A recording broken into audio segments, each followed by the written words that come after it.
Bine v-am regăsit, dragilor din Zodia Capricorn, oriunde v-ați afla. Bine ați venit tuturor pe canalul meu, Tarot Flori de Loto, la o nouă lectură temporală, fără limită de timp. O lectură pe care voi să o puteți urmări oricând doriți sau atunci când apare în viața voastră. Desigur, dragilor, ca de fiecare dată vă readuc aminte că voi, prin deciziile și alegerile voastre, vă construiți propriul viitor. Așa că, fiind o lectură generală, vă rog din suflet să luați decât acele mesaje care rezonează cu voi, iar restul lăsați-le să zboare în univers, pentru că sigur sunt pentru alte energii care într-o mai mică sau mai mare măsură au o legătură cu Zodia Capricorn. Așa că, dragilor, toți cei care aveți Soarele, Luna, Venus, Ascendentul sau oricare alt aspect astral important pentru voi din harta voastră natală și care are legătură cu Zodia Capricornului, atunci această lectură este de asemenea și pentru voi. Și haideți să vedem cu acest minunat oracol al ceștii de cafea, să vedem cam unde sunteți, cum sunteți, în funcție de ce simțiți, ce vă doriți și ce situații traversați, dragilor din Capricorn, sau cu legături puternice cu această zodie. Și haideți să vedem.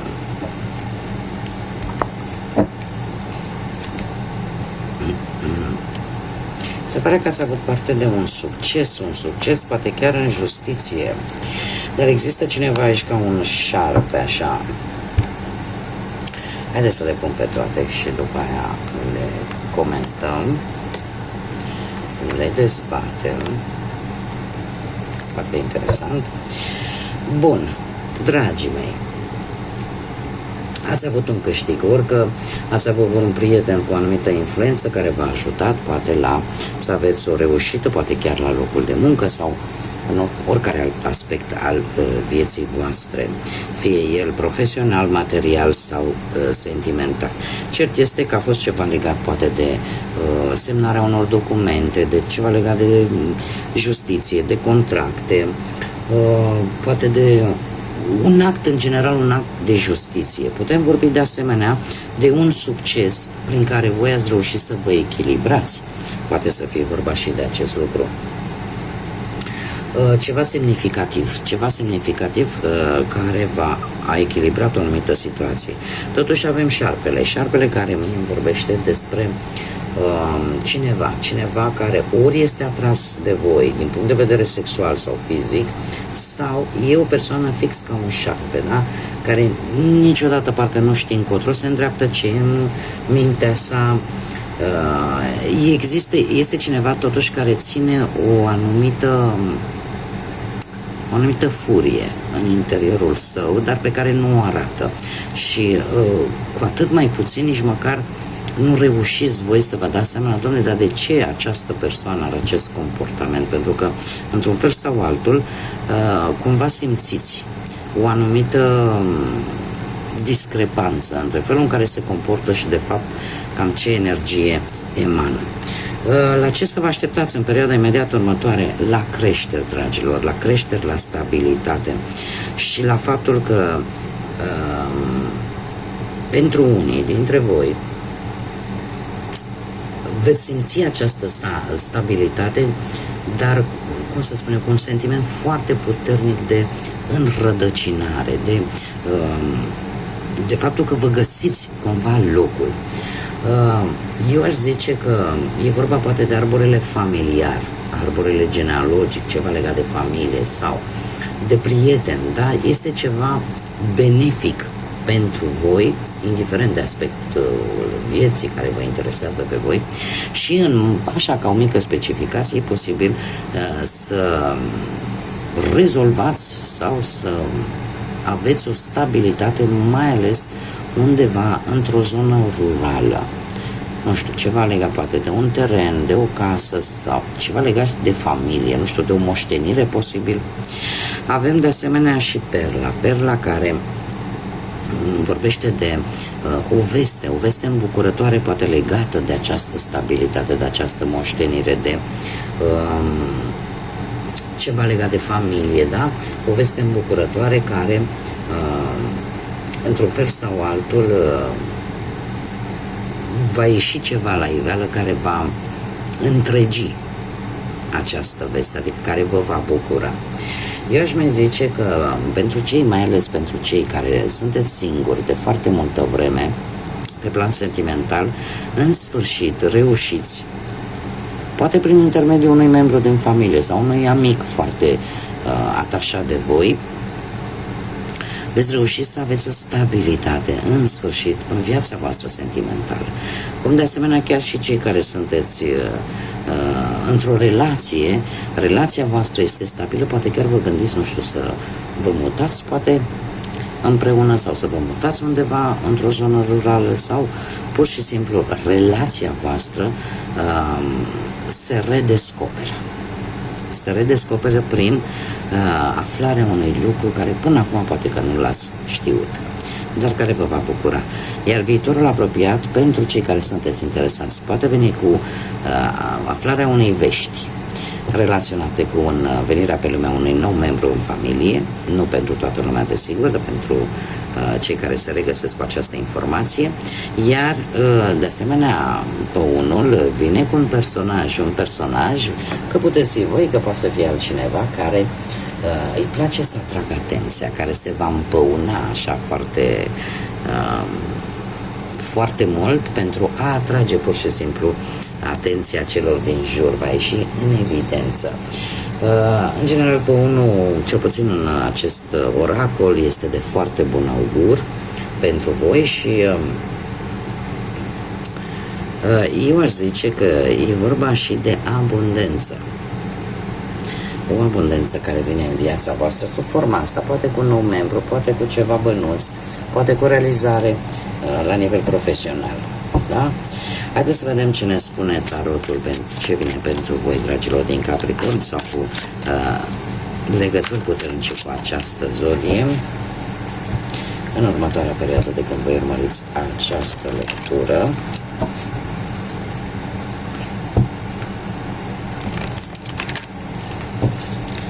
Să vedem.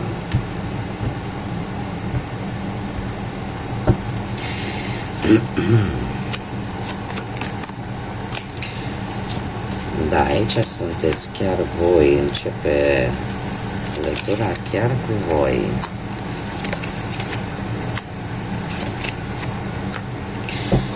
Haideți să vedem.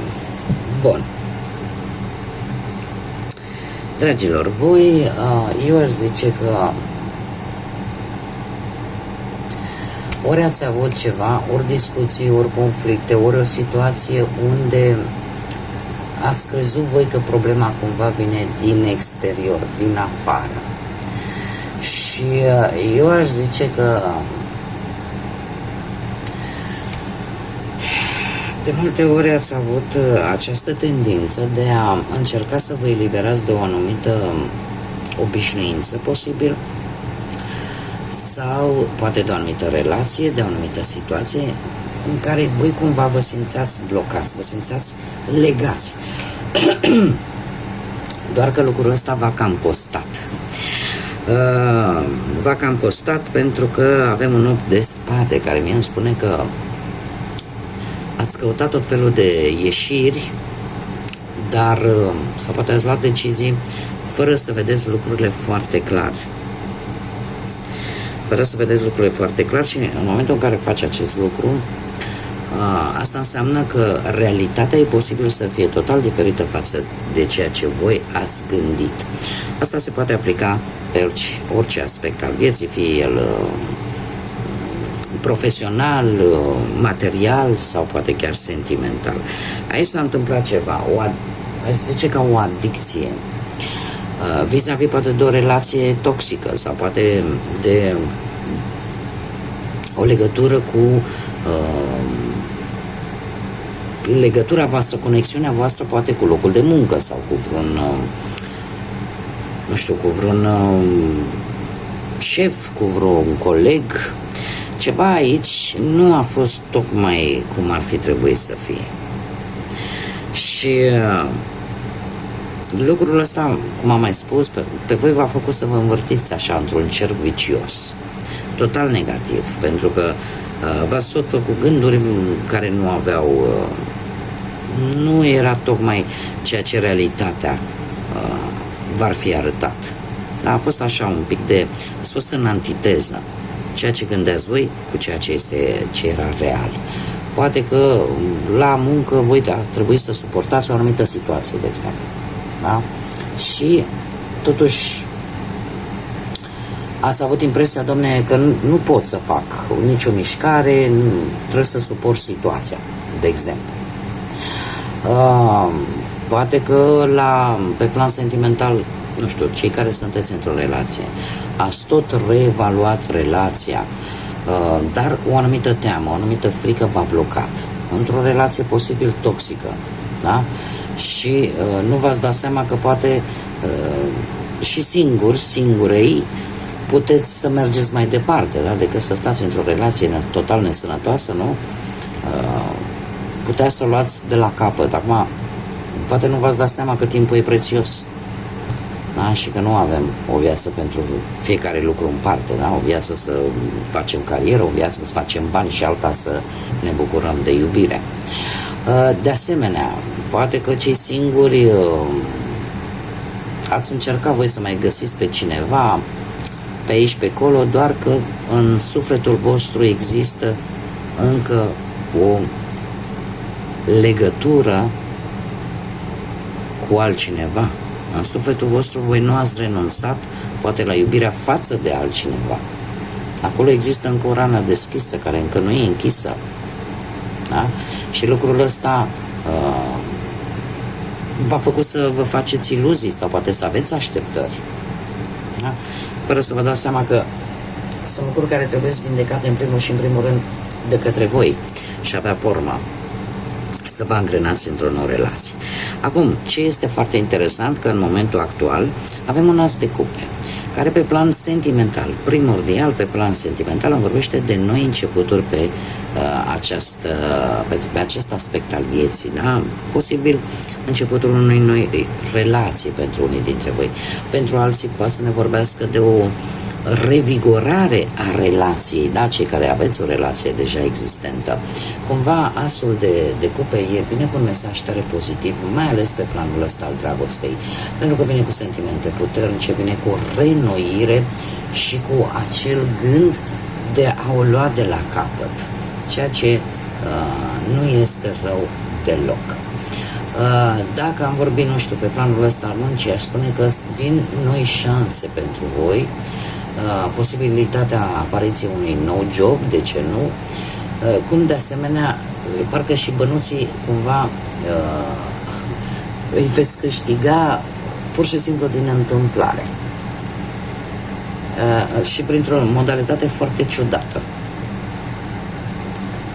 Va intra, poate chiar v-au intrat în casă deja o anumită sumă de bănuți, dar într-un mod total neașteptat, dar o întâmplare, pur și simplu în urma unei întâmplări. Sau cel puțin o situație destul de ciudată, aș spune. Dacă, cum am mai spus, pe partea asta a dragostei, se îmbunătățește o relație, se reînnoiește anumite sentimente, cum și cei singuri au șansa unui nou început. La ce să vă așteptați în următoarea perioadă? La un 7 de monede. Nu vă așteptați ca lucrurile să se miște foarte repede, pentru că nu se vor mișca repede, dar asta nu înseamnă că nu veți avansa. Am aici niște zodii de apă, rac, pești, scorpion, posibil o energie care să vă sprijine în ceea ce vreți voi să faceți. Acum eu vă spun că lucrurile se vor echilibra într-o manieră karmică, aș spune, în viitorul apropiat. De ce? Pentru că această energie a reginei de cupe îmi vorbește în primul rând de empatie și de foarte multă intuiție. E posibil ori voi să vă conectați mult mai mult cu ceilalți, să fiți mult mai magnetici, fără a uita, mare atenție, de propriile voastre necesități și, încă un lucru important, e posibil să vă dați seama că trebuie să puneți anumite limite unor persoane. Să nu mai acceptați poate orice vi se spune fără să cârtiți, fără să ziceți nimic. De asemenea, ne vorbește, cum am mai spus, de o energie care să aibă legătură cu aceste zodii de apă, cineva care trăiește efectiv, gândește și analizează cu inima. Este cineva foarte intuitiv, cineva foarte empatic, care vă poate ajuta, o persoană nouă pe care e posibil ca voi să nu o cunoașteți și care să vă ajute într-un proiect, într-o reușită legată de carieră, da? Poate să devină așa acest personaj un bun aliat, cum de asemenea poate să vină cu o veste bună, poate să vină și cu o veste bună relaționată cu bănuții. Ori că te va ajuta să găsești o soluție pentru a îmbunătăți partea asta materială sau pur și simplu apare o relație importantă cu cineva care poate să fie din familie sau poate să fie un asociat. Cât privește relațiile sentimentale, sunt destul de calme, sunt emoțiile destul de solide și chiar dacă pot apărea mici probleme, ele se pot rezolva, mai ales prin intuiție. Dacă vorbim de cei singuri, se pare că și voi, de asemenea, factorul intuiție va fi unul foarte important pentru voi, pentru că veți ieși și veți socializa, dar în primul rând vă veți lăsa ghidați de ceea ce vă spune acea voce interioară. În următoarea perioadă pentru voi ar fi bine să fiți voi înșivă, pentru că se pare că cam asta este cheia succesului la voi în următoarea perioadă. Lucrurile, într-adevăr, se vor mișca un pic mai lent, dar merg în direcția care trebuie. Da? Niște recompense pe care le veți primi, dar într-un viitor apropiat. Da? Așa că e de bine. Viitorul apropiat vine cu acest, per total așa vine cu acel 6 de monede care îmi vorbește de foarte mult echilibru, de foarte multă armonie, de stabilitate la nivel material și destul de multe îmbunătățiri. Atât pe planul profesional, cum de asemenea și pe plan financiar. Relațiile vor fi pline de compasiune, de armonie, iar cei singuri, cum am mai spus, aveți mari șanse să cunoașteți pe cineva prin intermediul cunoscuților, da? Sau al cuiva din familie. Haideți să vedem și ce spirit animal vă va însoți în această următoare perioadă, dragilor din Capricorn sau cu legături puternice cu această zodie și ce mesaj are pentru voi. Un mesaj, te rog. Și avem Calul, care ne vorbește de libertate. Se pare că inima ta este pură și liberă. Cum să spun eu, e ceva care te cheamă, ceva la care voi vă gândiți, o dorință de-a voastră care vă cheamă. Ai rezerve nelimitate, ai acea forță interioară, așa că urmează acest vânt al schimbării și îndeplinește-ți visele. Este un mesaj legat foarte mult de aceste cărți în care voi v-ați simțit un pic blocați și aici trebuie să fac o mică paranteză. În momentele în care stăm prea mult într-o anumită situație sau într-o anumită relație, chiar dacă respectiva situație sau relație este toxică și noi cumva vizualizăm lucrul ăsta și conștientizăm lucrul ăsta, dar obiceiul, ca să zic așa, pe termen foarte, foarte lung, ne face la un moment dat să credem că dacă am ieșit din respectiva situație sau din respectiva relație, n-am fi în stare să mergem înainte, ceea ce este total eronat. Și atunci sunt mulți dintre noi care acceptăm situația, relația respectivă în pofida faptului că este destul de toxică pentru noi și ne face rău. Dar în mare parte din această cauză.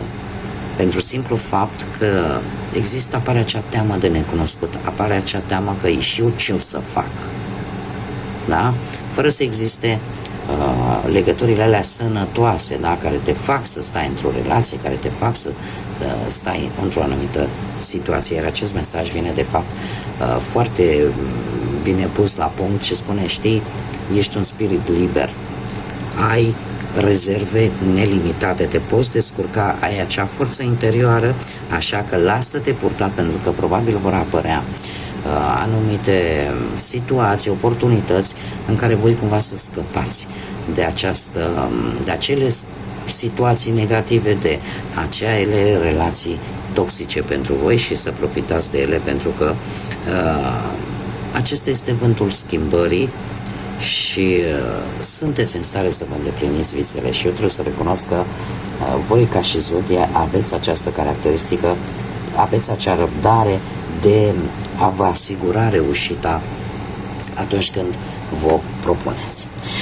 Bun, dragilor, cam atât am avut pentru voi. Eu vă mulțumesc pentru prezență, desigur mulțumesc tuturor celor care prin intermediul like-urilor, comentariilor și distribuirilor contribuie în dezvoltarea acestui proiect și desigur le urez bun venit celor care sunteți proaspeți abonați ai acestui canal, iar până data viitoare când ne vom reîntâlni la o nouă lectură, numai bine vă doresc. Învățați să puneți limite, învățați să vă apreciați pe voi și puterea pe care o aveți fiecare. Așa că, dragilor, până la o nouă lectură, numai bine și să fiți iubiți!